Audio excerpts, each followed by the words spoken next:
Bismillahirrahmanirrahim. Kemudian beliau masuk dalam bab yang kelima, masih dalam bab sholat, itu bab sholat tatawwu, bab yang menjelaskan tentang sholat sunnah. Ini penting, ya. Ini menjelaskan tentang sholat sunnah. Jadi sholat wajib sudah kita terangkan secara mendetail, dan Imam Syaukani sekarang berpindah menjelaskan tentang sholat yang sunnah. Kata beliau memulai penjelasan ini dengan menjelaskan sholat rawatib. Jadi sholat rawatib itu sholat sunnah yang mengiringi sholat fardu. Ya. Kata beliau, wahiyya arba'un qabla adh-dhuhri wa arba'un ba'dahu wa arba'un qabla al-'asri wa rak'atani ba'da al-maghribi wa rak'atani ba'da al-'isya wa rak'atani qabla salatil fajri. Ini adalah apa? Sholat rawatib. Satu, kata beliau, yaitu 4 rakaat sebelum zuhur dan 4 rakaat setelahnya. 4 rakaat sebelum zuhur dan 4 rakaat setelahnya. Ya. Di sini ma'asyiral muslimin, hadis-hadis yang menjelaskan tentang sholat sunnah rawatib zuhur itu ada 3 hadis. Yang pertama yang beliau jelaskan di sini, sebelum 4, setelahnya 4. Beliau berdasarkan hadis yang diriwayatkan oleh Imam Abu Dawud, Imam Tirmidzi, dan Imam Nasai serta Ibnu Majah. Ya, ketika itu, ya, hadis ini datang dari sahabat Ummu Habibah, istri Nabi. Kata Ummu Habibah, Nabi pernah bersabda, "Man hafadha ala arba'i raka'atin qabla adh-dhuhri wa arba'i ba'daha hurrima 'alan nar." Masyaallah. Barang siapa yang hafadha, menjaga, ya, 4 rakaat sebelum zuhur dan 4 rakaat setelah zuhur, hurrima 'alan nar, diharamkan atasnya neraka. Insyaallah. Jadi apa itu menjaga? Artinya diusahakan melakukan terus menerus. Ya, jangan sekarang sholat, besok lagi loyo, istirahat dulu. Enggak. Tapi menjaga itu betul-betul dijaga setiap hari. Sebelum zuhur 4 rakaat, setelah zuhur 4 rakaat. Ini Imam Syaukani menjelaskan di sini berdasarkan hadis ini. Adapun dalam hadis yang lainnya, hadis yang diriwayatkan Imam Bukhari, datang dari sahabat Ibnu Umar. Kata Ibnu Umar, beliau mengatakan, hafidtu min Rasulillah rak'ataini qabla adh-dhuhri wa rak'ataini ba'da adh-dhuhri. Ya, aku menghafal dari Nabi, yaitu sholat 2 rakaat sebelum zuhur dan 2 rakaat setelah zuhur. Ini cara yang kedua. Jadi sholat rawatib zuhur itu sebelumnya 2, setelahnya 2. Ya. Adapun hadis yang ketiga, hadis yang diriwayatkan Aisyah, ya, datang dari Aisyah, diriwayatkan Tirmidzi dan Imam Muslim secara makna. Ya, dan juga Imam Ahmad. Saat itu Nabi mengatakan bahwa sholat zuhur itu, rawatib zuhur itu adalah, kata Aisyah, kata Nabi mengatakan, adalah apa? Arba'atu raka'atin qabla adh-dhuhri wa raka'ataini ba'daha. Jadi 4 rakaat sebelum zuhur dan 2 rakaat setelahnya. Berarti untuk kita melaksanakan sholat rawatib zuhur ada 3 keadaan. 3 cara bisa. Apa yang pertama? 4. Ini keutamanya besar. Apa tadi? Allah haramkan untuknya neraka. Masya Allah. Yang kedua, hadis Ibnu Umar, riwayat Bukhari. Sebelum zuhur 2 rakaat, setelah zuhur 2 rakaat. Yang ketiga, sebelum zuhur 4 rakaat, setelah zuhur 2 rakaat. Ya, kita boleh melakukan salah satunya. Boleh melakukan salah satu dari 3 cara ini. Tapi kalau kita menginginkan keutamaan yang besar, Allah haramkan untuk kita neraka, bagaimana? Sebelum zuhur 4 rakaat, setelah zuhur 4 rakaat. Gitu ya. Nah, ini tentang rawatib zuhur. Kemudian kata beliau, ya, wa arba'u qabla al-asri, dan 4 rakaat sebelum sholat asar. Ya, dan 4 rakaat sebelum asar. Ya, hal ini berdasarkan hadis Nabi SAW yang diriwayatkan oleh Imam Abu Dawud, Tirmidzi, dari sahabat Ibnu Umar. Kata Rasulullah SAW, rahimallahu mar'an shalla qabla al-asri arba'an. Hadis sahih disahihkan Syekh Albani. Kata Rasulullah, rahimallahu mur'an. Allah akan merahmati seseorang yang dia sholat sebelum asar 4 rakaat. Jadi sebelum asar 4 rakaat. Ya, ini rawatib asar. Setelah asar dapat tidak? Enggak boleh, termasuk waktu terlarang. Sudah kita jelaskan pada pertemuan yang dulu. Jadi setelah asar itu termasuk waktu yang terlarang untuk sholat. Kapan saja yang dilarang sholat? Ketika setelah subuh. Ya, pas subuh persis. Yang kedua, ketika pas matahari terbit. Yang ketiga, inda dhahirah, ketika matahari pas di atas kita.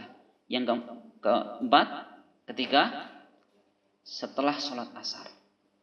Sebelum asar atau pas matahari tenggelam. Gitu ya. Ini waktu yang terlarang untuk sholat. Dan dilarang untuk apa?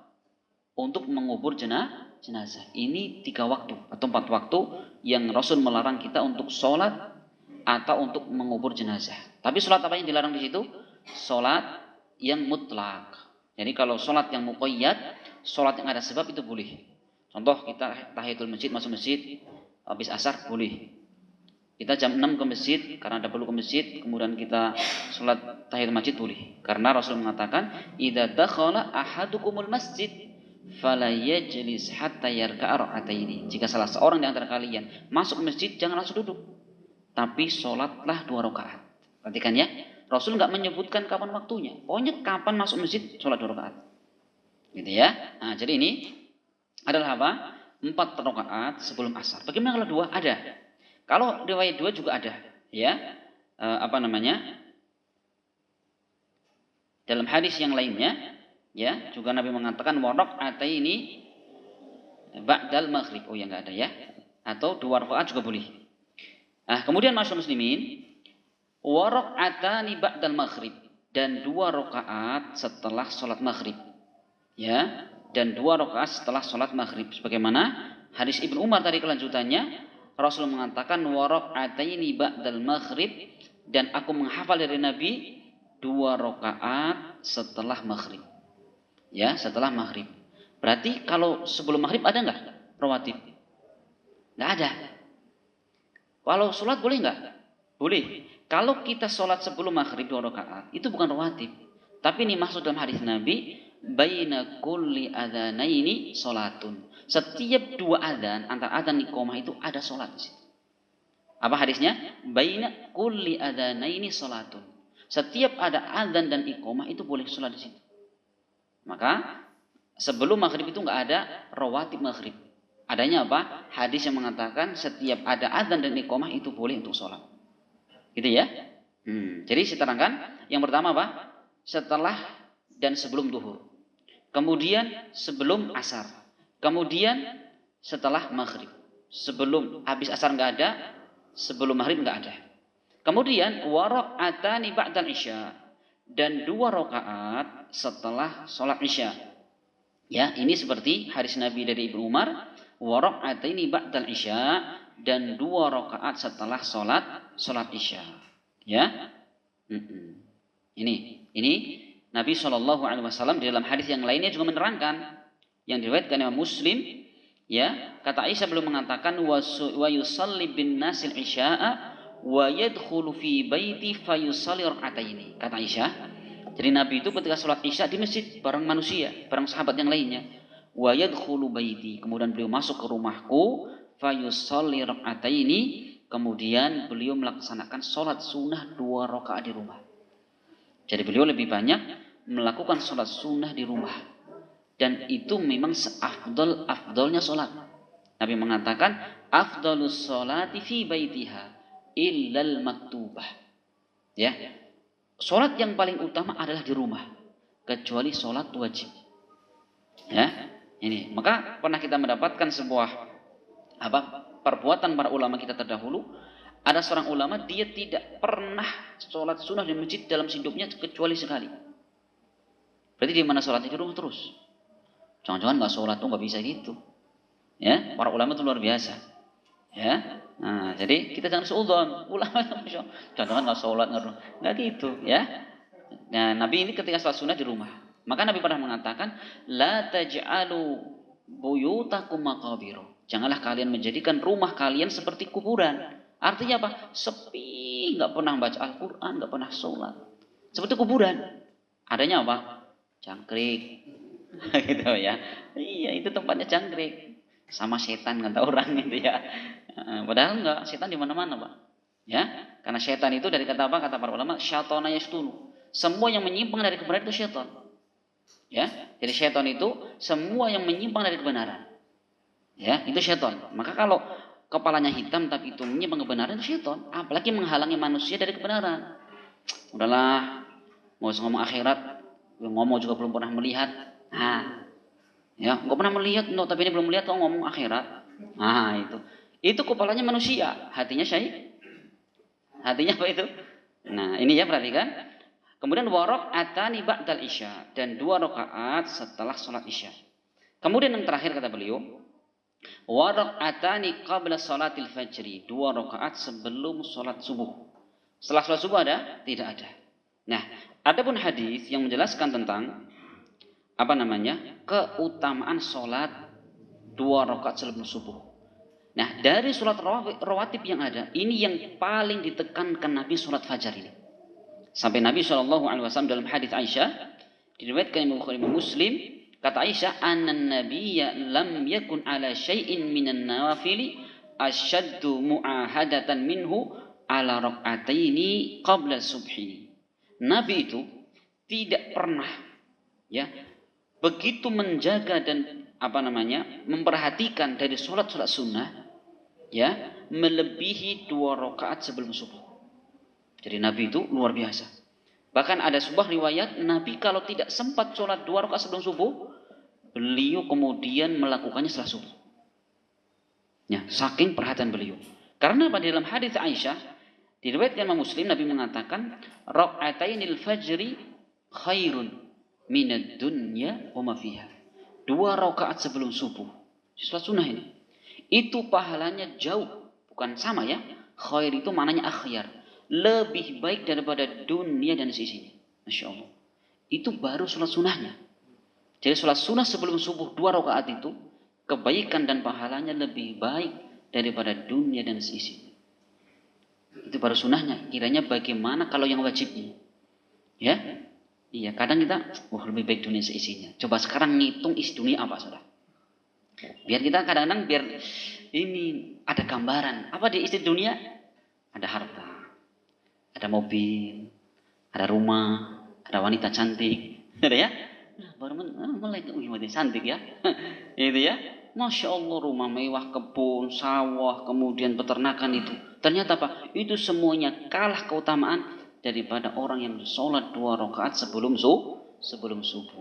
Masya Allah Subhanahu Wa Taala. Ini berarti ya kita menyelesaikan sholat rawatib. Insya Allah besok kita jelaskan sholat sunnah yang lainnya seperti sholat duha, tahiyatul masjid dan yang selainnya. Akan saya simpulkan bahwa sholat sunnah rawatib adalah 2 rakaat atau 4 rakaat sebelum dan sesudah zuhur. Jadi sebelum dan sesudah zuhur ada rawatib.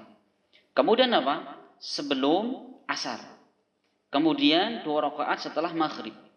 Kemudian 2 rakaat setelah isya. Dan 2 rakaat sebelum subuh. Itu sholat rawatib yang kalau sholat wajib kita tidak sempurna, maka akan Allah sempurnakan dengan sholat rawatib itu. Ya, Allah akan sempurnakan kekurangan sholat kita dengan sholat rawatib tersebut. Nah, dari sholat rawatib yang ada ini, mana yang paling afdol dan paling dijaga Nabi adalah 2 rakaat sebelum subuh. Maka ya kita harusnya menjaga. Dan kalau kita mampu ma'asyarul muslimin, kita jangan lupa 1 sholat witir. Ya, 1 lagi sholat witir. Karena Nabi SAW pernah berwasiat kepada siapa? Kepada Abu Hurairah. Yaitu apa? Di antara wasiat Nabi kepada Abu Hurairah 3 perkara. Apa di antaranya? Wa an utira qabla an anam. Agar aku melakukan sholat witir sebelum tidur. Kenapa? Khawatir tidurnya bablas. Subuh baru bangun. Kalau Imam Abu Dawud ya, Sahibus Sunan, beliau kalau bangun udah adzan subuh nangis beliau. Nangis Pak, kenapa? Enggak biasa sholat malam. Kalau kita Subuh mancal selimut sekali lagi. Ya, Abu Dawud bangun dengar adzan, nangis beliau. Kenapa? Keutamanya sangat besar, dia tidak bisa lakukan. Imam Ahmad bin Hambal, beliau pernah bertanya tentang orang yang tidak melakukan sholat witir. Apa kata beliau? Rajulun su, ini orang jelek. Insya Allah. Ya, jadi kata beliau, kalau serakaat aja nggak mau sholat, kata beliau ini orang jelek. Insya Allah subhanahu wa ta'ala. Ini ma'asyiral muslimin, ya, yang dapat kita pelajari, semoga bermanfaat dan semoga Allah subhanahu wa ta'ala memberikan kepada kita semuanya ilmu yang bermanfaat. Subhanakallahumma bihamdik asyhadu an la ilaha illa anta astaghfiruka wa atubu ilaik. Assalamualaikum warahmatullahi wabarakatuh.